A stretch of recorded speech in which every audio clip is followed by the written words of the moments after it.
Sepasang penembak jitu angkatan bersenjata Ukraina dihancurkan oleh awak drone penyerang FPV dari kelompok pasukan selatan Rusia.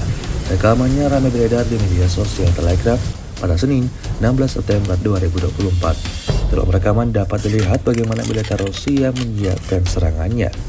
Sebelum mulai diterbangkan, drone dirakit terlebih dahulu, seperti yang terlihat dalam rekaman.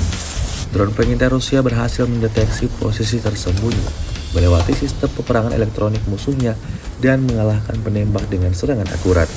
Hasilnya sesuai dengan apa yang diharapkan pasukan Rusia. Posisi tentara Ukraina porak-poranda.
Download Tribun X sekarang, menghadirkan lokal menjadi Indonesia.